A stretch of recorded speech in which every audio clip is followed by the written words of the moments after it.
Qui a dit que les écrivains français ne savaient pas faire peur? C'est notre événement terrifiant du mois.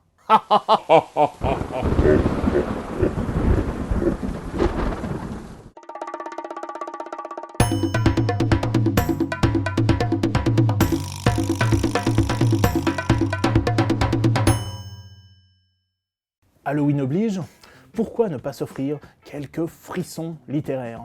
Alors bon, avouons-le, si par réflexe, on a parfois tendance à se tourner vers les ouvrages anglo-saxons, à l'image des titres de Stephen King, auxquels lire vient justement de consacrer un hors-série, on peut toutefois aussi se pencher sur la production nationale, avec, par exemple, les romans de Maxime Chatham, considéré comme un maître du genre bien de chez nous, qui vient justement de publier un nouveau thriller qui joue avec l'entomophobie.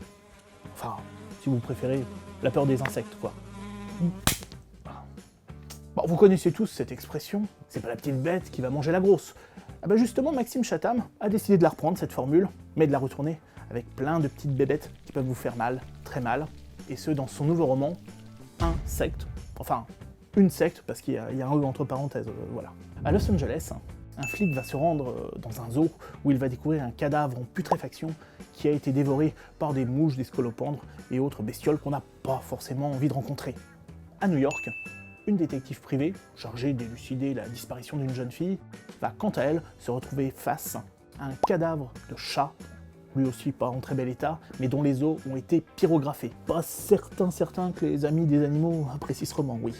Bref, toujours est-il que ces deux fils narratifs vont finir par se rejoindre pour révéler, allez savoir, une conspiration, peut-être sectaire, à haut niveau.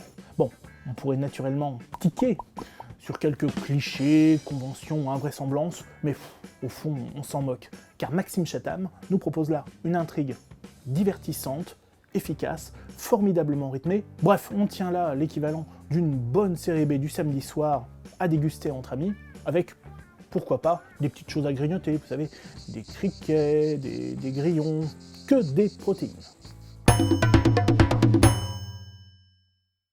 Bon, on triche un petit peu ce mois-ci avec la découverte du mois, puisque l'auteur n'est pas tout à fait un inconnu, on lui doit 2 best-sellers, mais bon, on a vraiment envie de faire découvrir au très grand public Nicolas Beuglet, un nom qui ne manque pas d'ironie quand on sait qu'il risque fort de vous faire crier. L'héroïne récurrente de l'auteur, Sarah, jusqu'alors en prison, pour avoir tenté d'assassiner le pape, est appelée au chevet de son père. Enfin, plus exactement, à reconnaître le cadavre de son père, sur lequel on a retrouvé une mystérieuse poudre blanche, et à l'intérieur de lui, une clé. Mais bon sang, que peut-elle ouvrir? Tout cela va nous mener jusqu'à un lieu où il fait froid, très froid, à savoir l'île du diable, qui donne son titre au roman.